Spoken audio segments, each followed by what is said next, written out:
All right, Senator. I don't know, did that make you happy?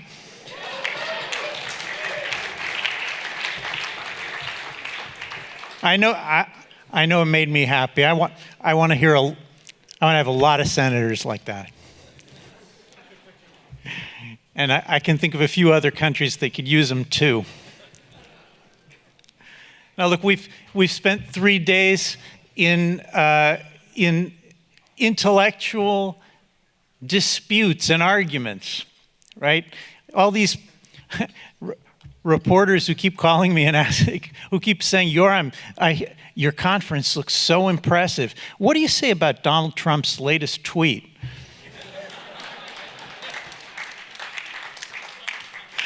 And what can I tell them? We've got other business to do.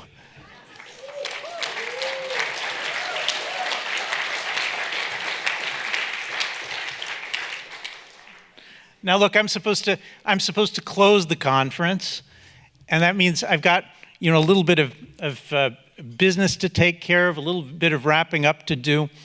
But I'd like to close the conference with just a little bit more, just one last little bit of the kind of give and take and discussion that we've had. I love the things that the senator said. I love them words and music.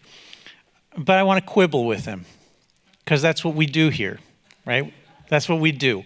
I want to quibble with him. Not just for the sake of it, but because I think we can improve our direction by correcting one another in love and friendship. Just a little bit. I don't know if he wants to be corrected. Maybe he'll correct me back. The senator spoke so eloquently about the 2,000-year heritage of the American nation.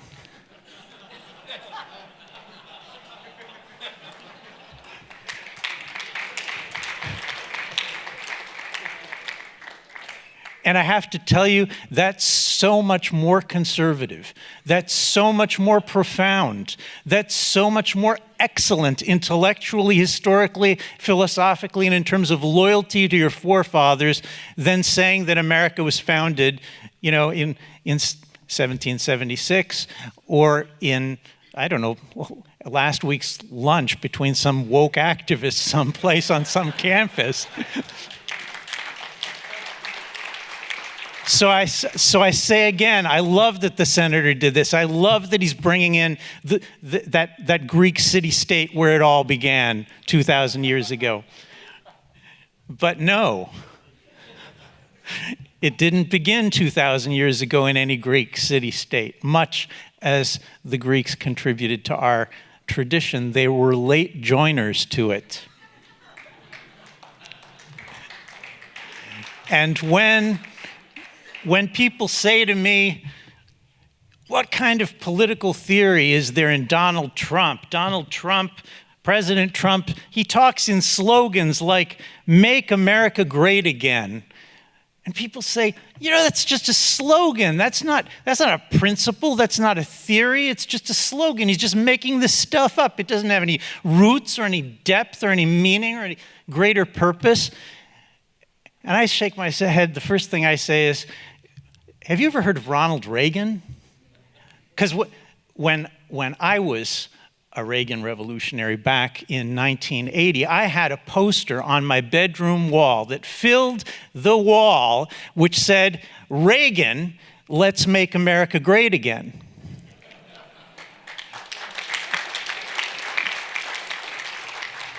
And I loved that poster. And I loved Ronald Reagan. But you know what? It's not Ronald Reagan who invented the idea of making America great again, of making a great nation.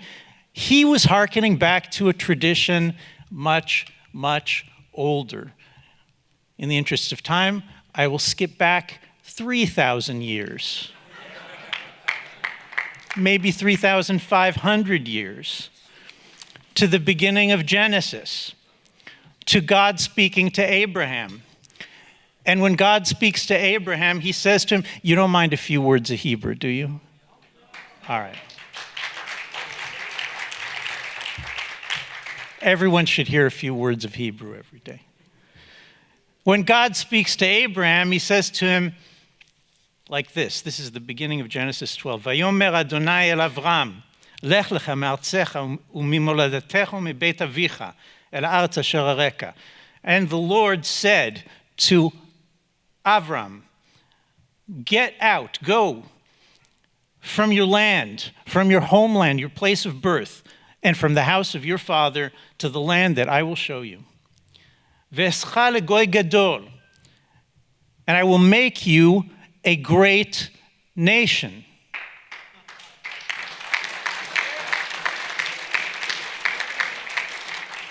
God, creator of heaven and earth, the first thing he has to say to Abraham is, I will make you a great nation.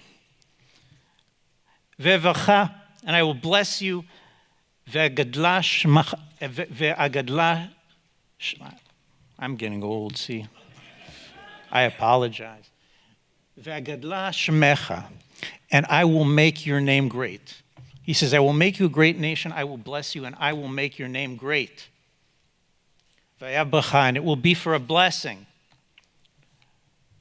Ve'avarcha mevarechecha, and I will bless those who bless you. U'mekalelecha aor, and I will curse those who curse you. And watch this move. Watch this divine political move. Ve'nivechu becha kol mishpachot adama, and in you will all the families of the earth be blessed. Now listen. What kind of Jewish political thought is this? This God is creator of heaven and earth. All the other gods, they go to, the king of the Assyrians, and they say, I'd like for you to go out and conquer the four corners of the earth, bring peace and prosperity to all of mankind, and subdue all unnecessary conflicts. Right? That's the Assyrians. The Babylonians, same thing. Egyptians, same thing. They've all got, they got their king, and they go out and conquer the four corners of the earth and bring peace and prosperity. And here we've got the Lord God, creator of heaven and earth, and he speaks to Abraham, his chosen disciple, the one on earth, like Neo, the one. You're the one, Abraham. I've been searching for you all my life. And so he's got the one, and if he's the one, then how come he doesn't send him to go conquer the four corners of the earth like everybody else? But no, he says, I'm going to make you a great nation. And through your nation, all of the families of the earth are going to be blessed. Now, people who tell you that Scripture is just a collection of sort of unrelated stories, well, they've got a little bit of an agenda. I see things a little bit differently. I don't think you can possibly know why God comes to Abraham and he says, I'm going to make your name great. Doesn't that sound kind of prideful? What on earth is God telling him, I'm going to make you famous for? All right, okay, so he's going to bless all the nations of the earth. I'm going to make your name great. That's what it says. It says, Ve'agadla shemecha. I'm going to make your name great. Why? What does Abraham mean? Shouldn't Abraham just sit quietly and be pure someplace? Like, what does he need a nation? What does he need kings to come out of his loins? Why does he have to have his name great? Well, you can't know the answer to this question, I think, unless you go back to the previous chapter. Remember the previous chapter? Anybody tell me what is in the previous chapter? Oh, come on. Right, the Tower of Babel. Thank you. Thank you, the Tower of Babel. All right, and does anybody remember what the people who built the Tower of Babel, right? Remember, it says in the previous chapter, the beginning, it says, and the entire earth was one language, the things were seen from one perspective. Everybody spoke the same way and thought the same way. They were like woke.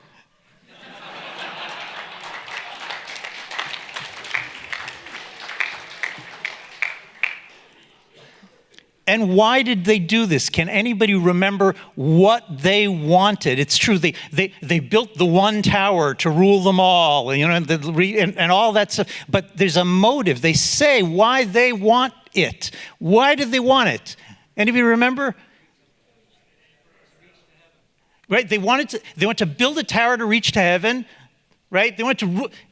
But why? They say they have a motive. Why?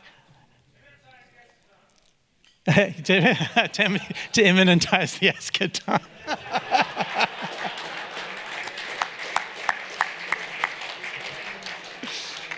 All right, listen. So this is going to bake your noodle. This is going to bake your noodle. They say, "Vayamru, havev nivne lanu ir." Let's build us a city.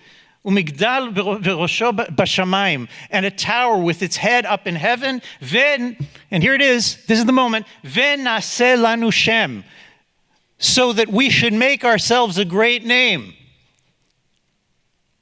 Whoa! Did you catch that? They do all this.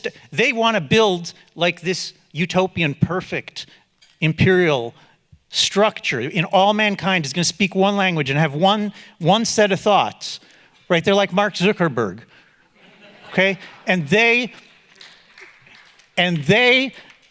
have a reason that they want to do this, and they say it because we want a great name. We want our name to last forever. We want to have a great name. We just want to live. We don't want to die. We want to live forever. We want to have a great name that'll be remembered forever for the things that we've done. Now, riddle me this. If they're so bad that God has to come down and punish them and strike them with multiple languages and disperse them over the face of the earth, if they're so bad, why is it the very next thing that happens is that God turns to Abraham and says, would you like if I make your name great?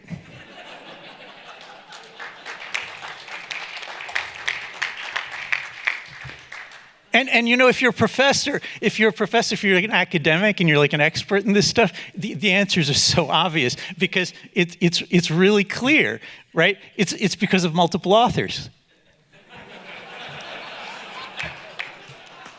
So we solved that problem. We can go home now. No, but how about this? God discovers, God learns something. This is an interesting thing about Genesis and Exodus is that God keeps learning things. All right, it's kind of a secret for actually understanding how the Bible works, but it's just a hint, a tip, all right?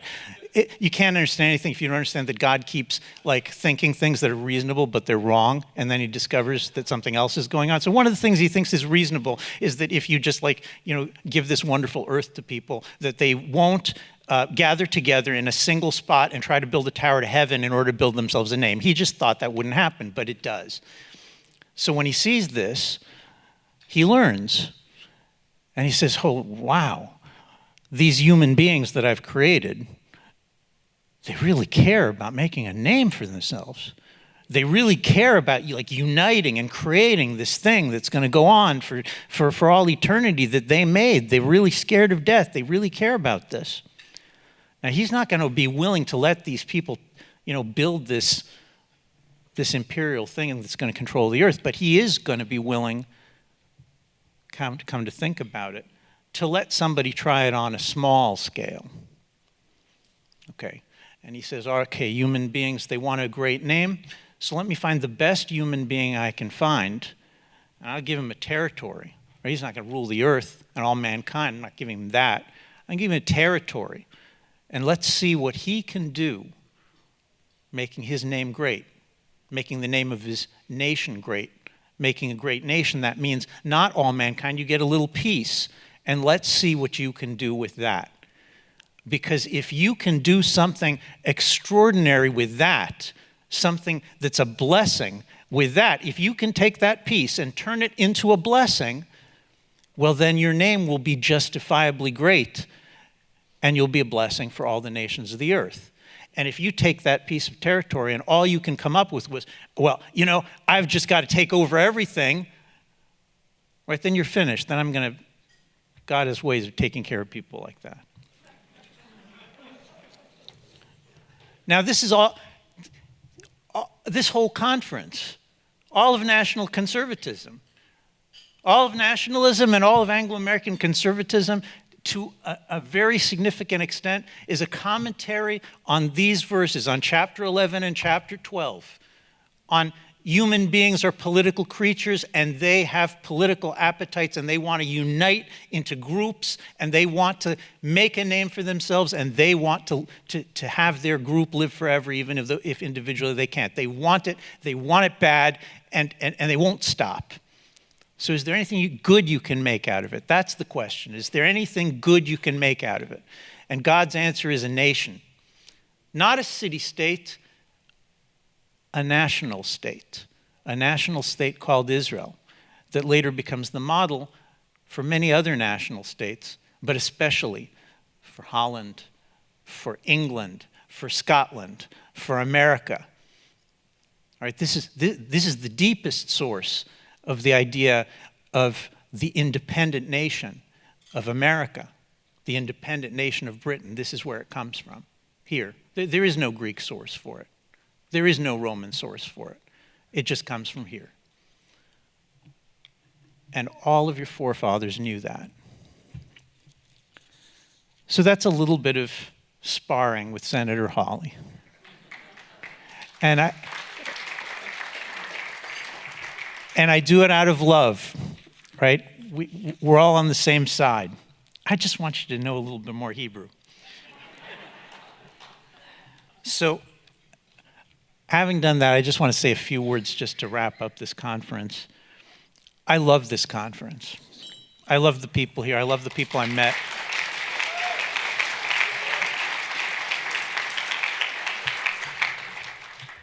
I just met so many great people here. I just feel like I wish I could stay with you for a few more days. And if you're not careful, I just will. No, but we are finishing. A great many people have told me during these few days that they feel something special here, and they feel an electricity in the air, and they feel a powerful bond, as somebody said to me, suddenly growing among people who had not necessarily, that maybe they've known for years, but they didn't know they were supposed to speak to them. They didn't know what they shared. We have felt, what we're feeling is a feeling of cohesion and fellow feeling. We've talked about this a little bit. The coming together of scattered and diverse bands of conservatives. Diverse bands of conservatives who recognize our mutual identity and are coming to understand what kind of mutual relationship we have. We conservatives love the freedoms and the rights of individuals that are part of the Anglo-American heritage as much as anyone, as much as any liberal, as much as any Marxist, as much as anyone. We conservatives love these inherited liberties and freedoms. But we're done trying to pretend that the theory of the unrooted and autonomous individual is sufficient basis for the sound and safe conduct of our political life.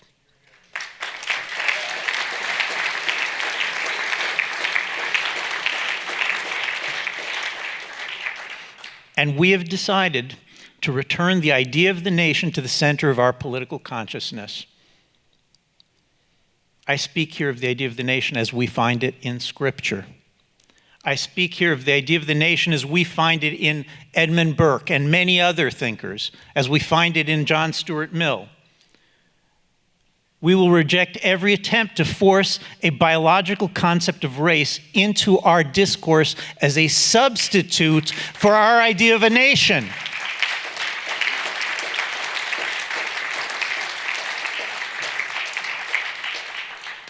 Rather, we will return to the Christian and Jewish idea of the nation.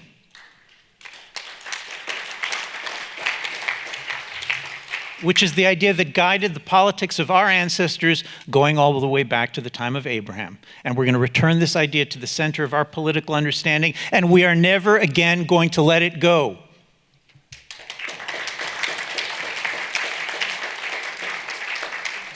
Both within this conference and outside of it, people are beginning to understand.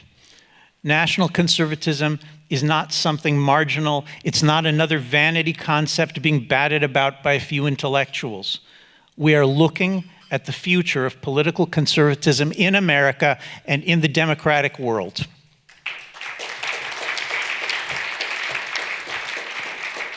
And it begins right here, right now. Now, if you like what you saw this week, then let's join forces. We want you to be a part of what we're doing, and we'd like to be a part of what you're doing.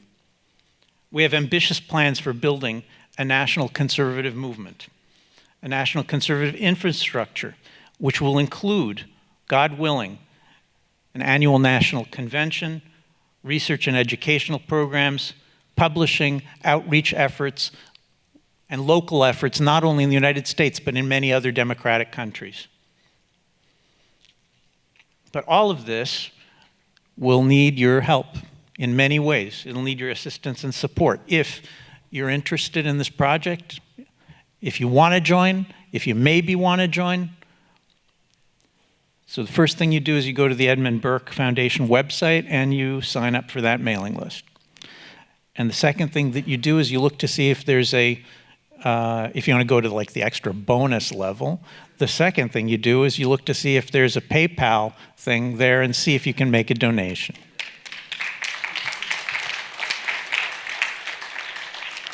But I promise you that whether you can afford to make a donation or not, I'm not trying to deter you.